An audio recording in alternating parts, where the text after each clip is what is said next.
Ciao a tutti, io sono Victor E io Veronica. e questo è FTV Podcast.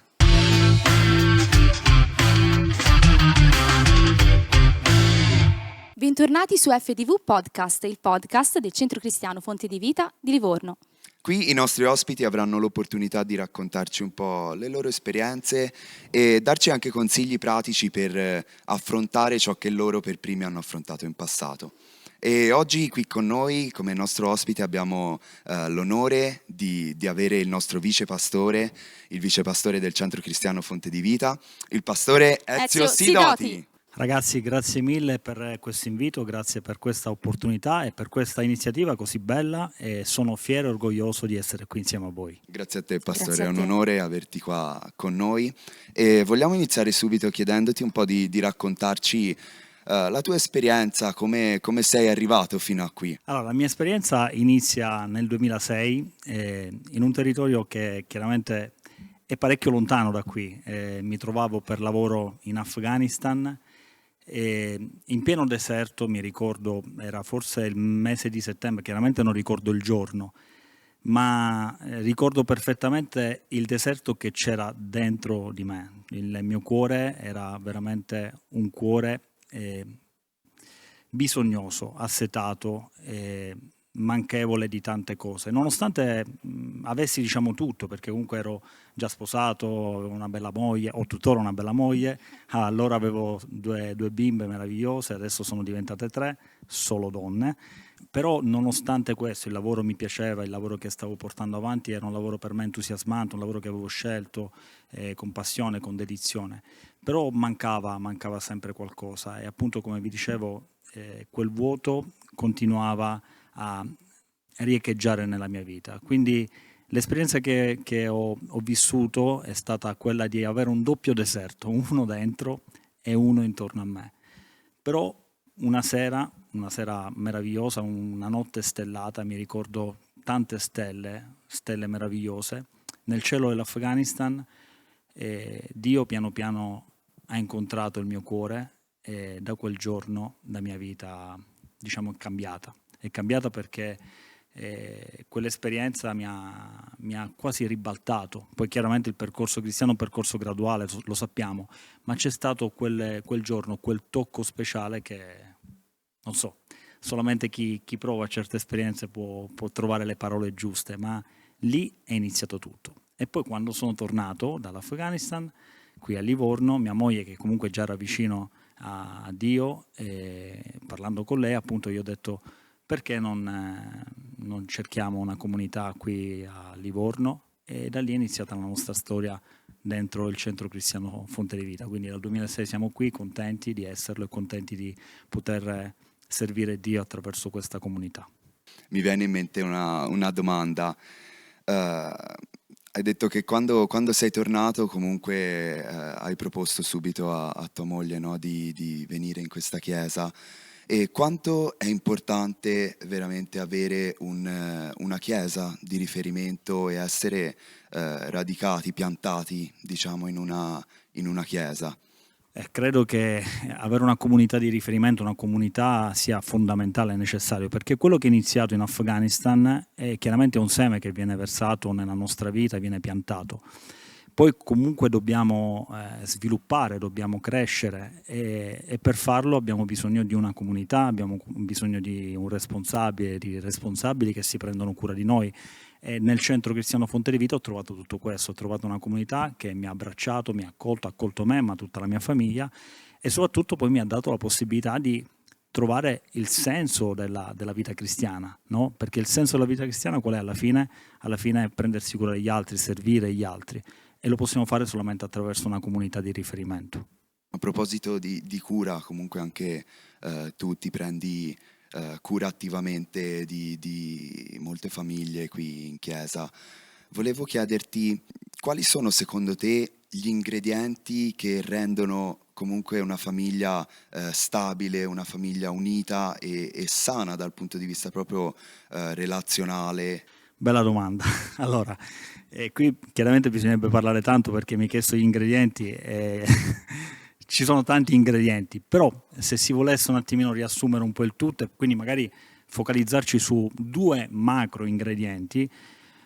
Potremmo parlare in primis di cura, no? Che può sembrare scontato ma non lo è, perché tante volte si dà tutto troppo per scontato all'interno di una famiglia. Io quando penso a una famiglia penso a un meraviglioso giardino. Mi piace immaginare così la mia famiglia, un giardino di cui doversi prendere cura. Io non so se vi è mai capitato, tu so che c'è il giardino, no?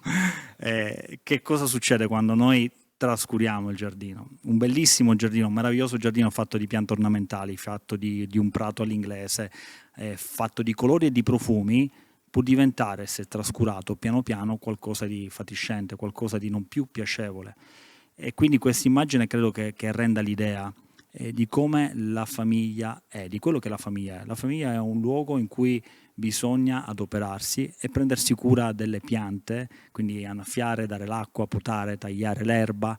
E se tutti in famiglia si muovono in questa direzione, anche un terreno arido, perché a volte può succedere questo, no? Che magari la famiglia ha dei problemi, quindi una famiglia con un terreno arido può, se curata, se ci prendiamo cura di questa famiglia, piano piano diventare un giardino fiorito, un giardino meraviglioso, fatto di colori, appunto di profumi, che noi possiamo gustare tutti i giorni.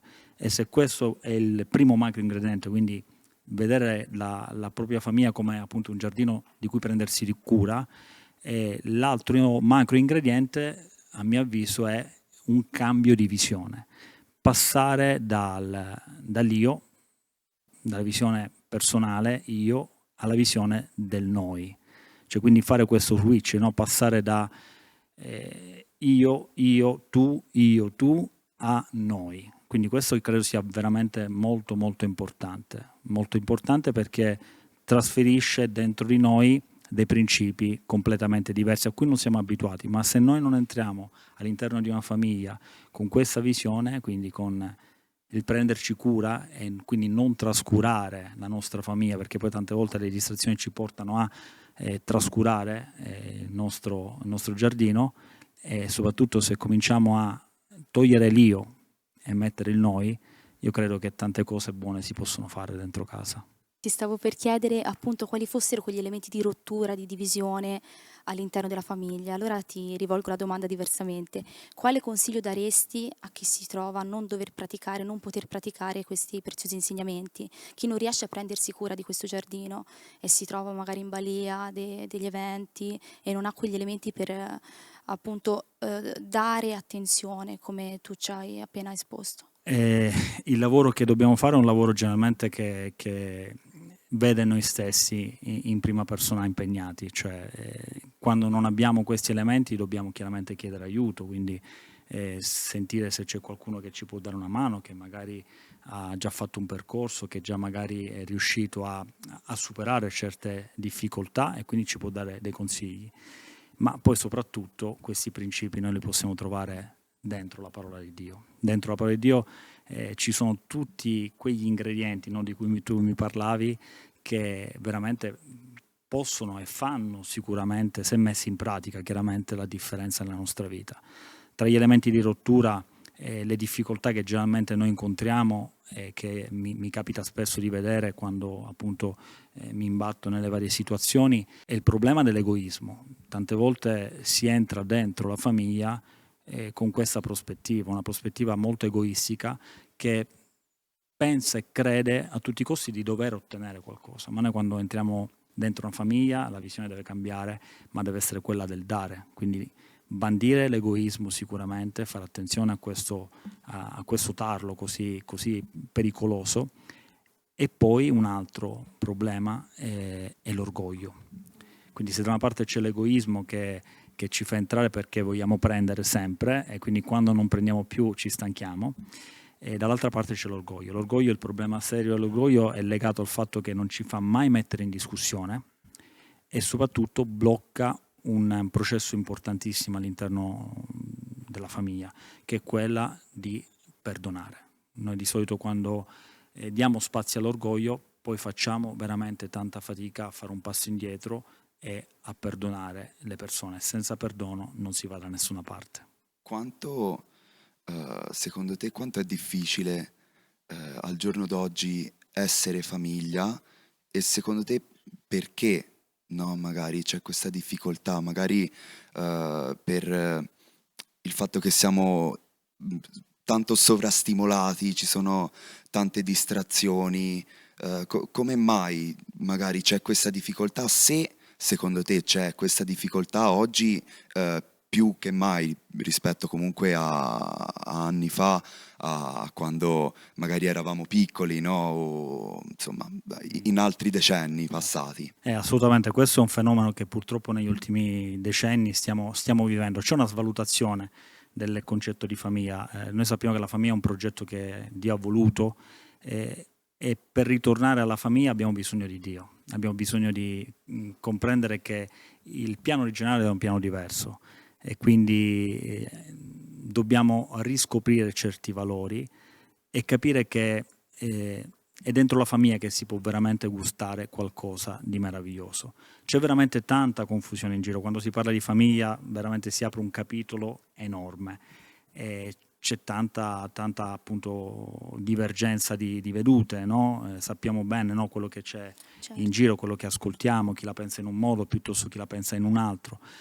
Però se ci soffermiamo su quello che Dio vuole che un uomo incontri una donna, che questo uomo che incontra la donna a un certo punto, no, se hanno deciso di vivere insieme, vadano all'altare e facciano una scelta veramente importante, una scelta di fedeltà, un patto di fedeltà che li chiami a una responsabilità, perché oggigiorno veramente quello che sta venendo sempre meno è la responsabilità, il prendersi la responsabilità delle proprie azioni, dei propri impegni.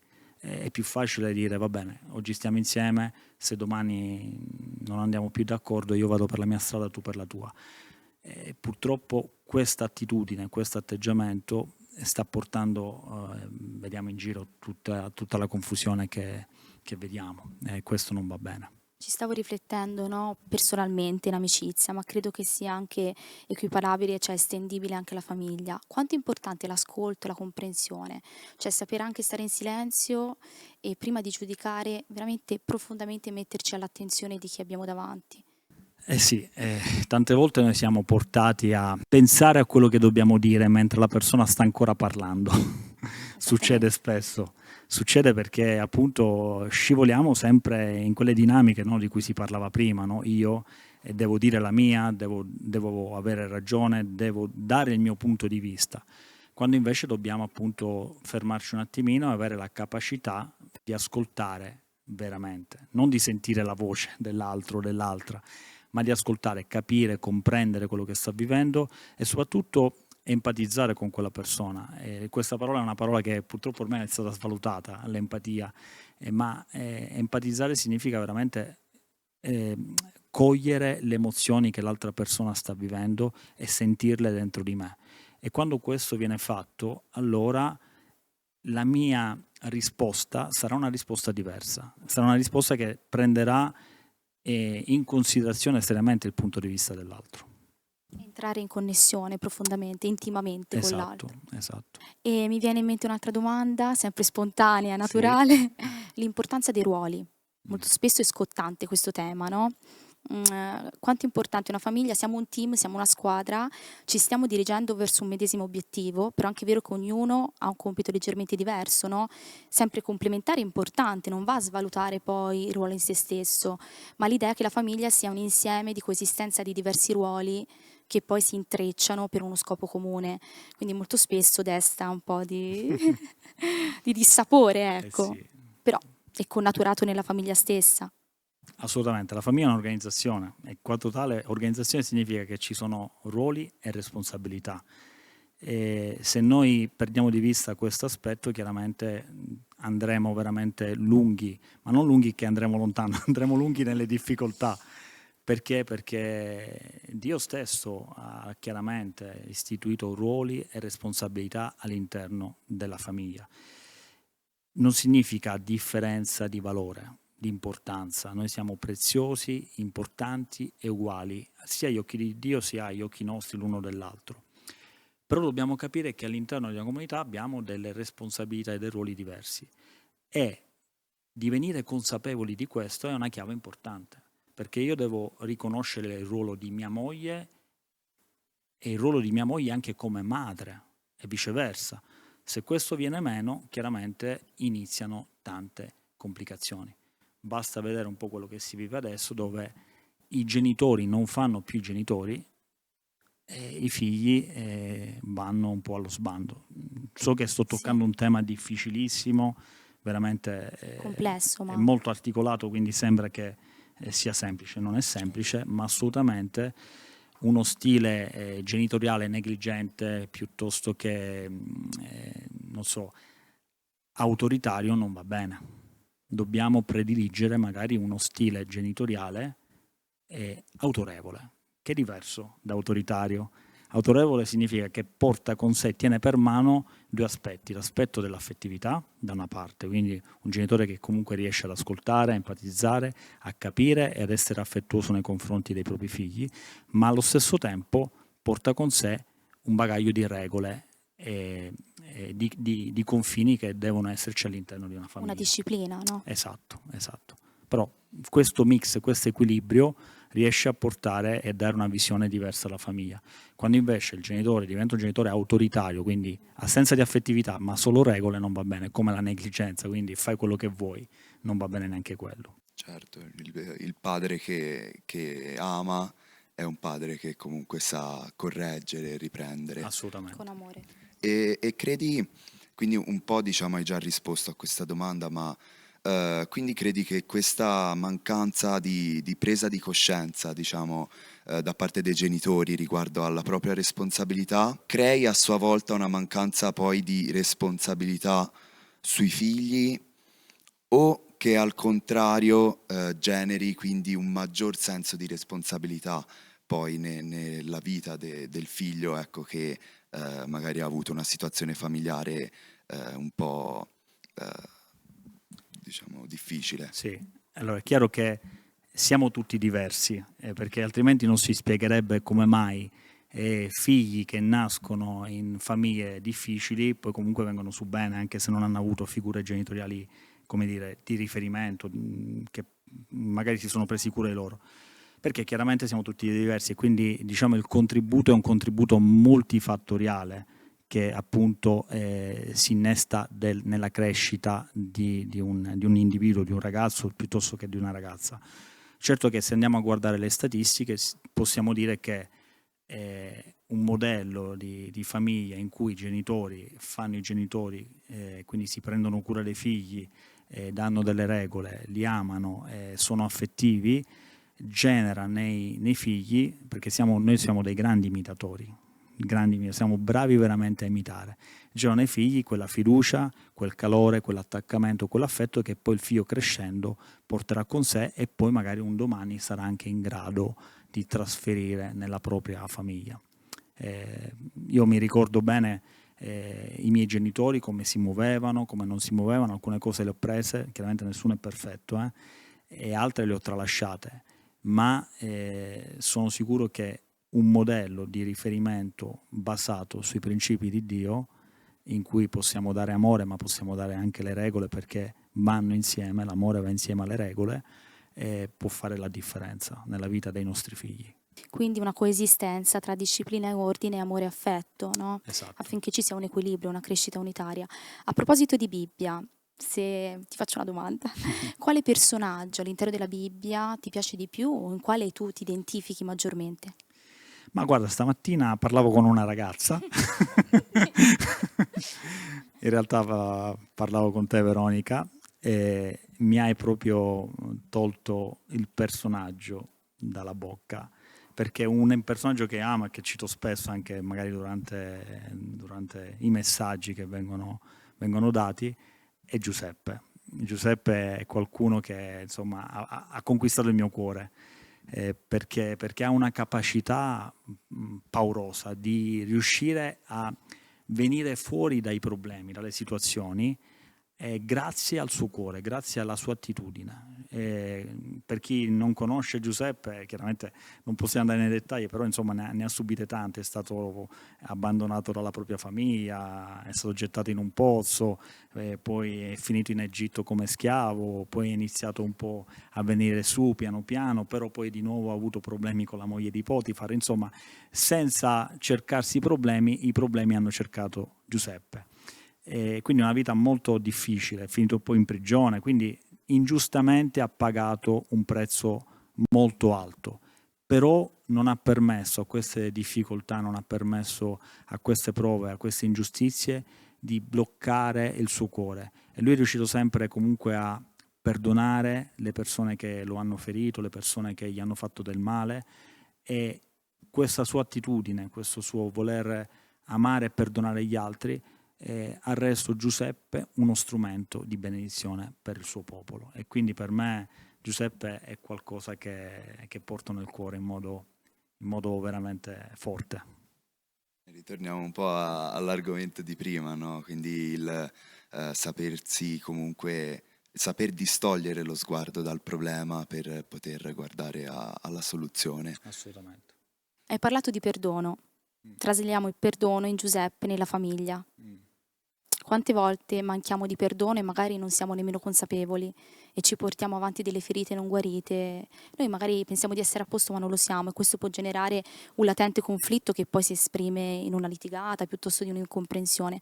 Quindi il perdonarsi in famiglia, quanto è importante, cioè è importante, però quante volte sottovalutiamo l'importanza? Assolutamente, il perdono è qualcosa di fondamentale nella nostra vita. Nell'ambiente non, diciamo, cristiano, non religioso, si preferisce non usare la parola perdono, ma la parola lasciare andare, ma il senso è lo stesso. Gesù lo sapeva, che noi dobbiamo perdonare se vogliamo vivere, se vogliamo andare avanti. È difficile a volte perdonare, perché dobbiamo fare i conti con noi stessi, però è importante capire un aspetto fondamentale del perdono: non esiste un perdono a basso prezzo. Il perdono ha sempre un prezzo, porta con sé sempre un sacrificio. Gesù questo ce l'ha insegnato: per perdonarci è dovuto salire su una croce, l'ha dovuto abbracciare, stringere, e ha dovuto versare la sua vita per perdonare ognuno di noi. Nel piccolo, noi quando siamo chiamati a perdonare qualcuno, dobbiamo anche comprendere che in parte dobbiamo morire a noi stessi, e questo è un processo inevitabile se vogliamo veramente perdonare qualcuno. Perdonare non significa vabbè, non è successo niente, non è questo, perché è successo qualcosa, qualcuno ci ha ferito, qualcuno ci ha fatto del male, l'ha fatto in buona fede o l'ha fatto in malafede, ma c'è stato un torto, c'è stato un danno, però io posso liberarmi da tutto questo solamente grazie al perdonare, a lasciare andare quella situazione dalla mia vita che mi blocca, che non mi fa andare avanti.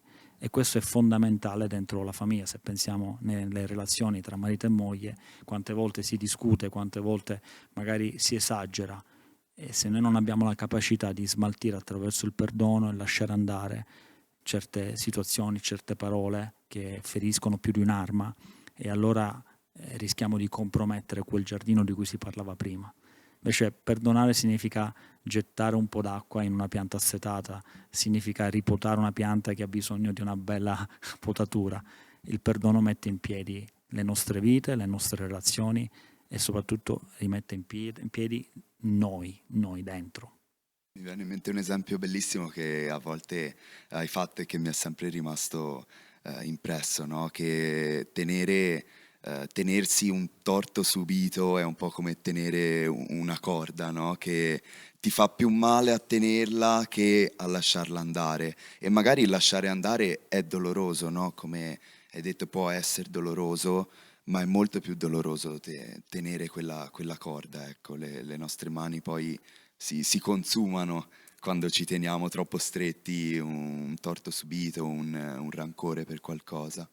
Assolutamente, anche perché hai usato la parola giusta, rancore, perché poi il perdono chiaramente porta con sé, e la mancanza di perdono porta con sé purtroppo questi ingredienti nocivi, sono un veleno per la nostra vita: il rancore, la rabbia, tutti questi sentimenti che l'amarezza bloccano proprio, ci fanno diventare brutti dentro.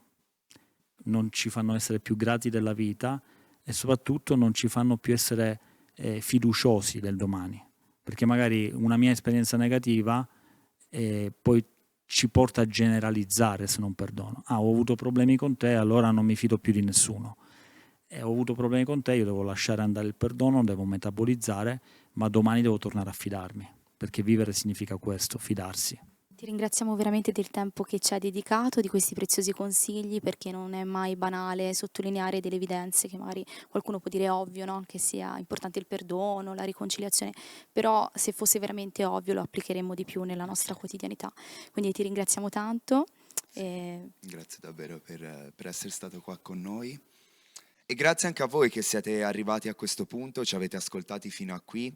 Vi invitiamo come sempre a lasciare un mi piace, ad iscrivervi a questo canale e qui sotto in descrizione lasciamo anche i link di tutti i nostri social, del sito web della nostra chiesa e vi invitiamo soprattutto a condividere con amici, parenti, conoscenti questo format, questo podcast, in modo che possa toccare più vite possibili e possa essere utile a chi sta affrontando le situazioni per i quali i nostri ospiti ci danno dei consigli preziosi.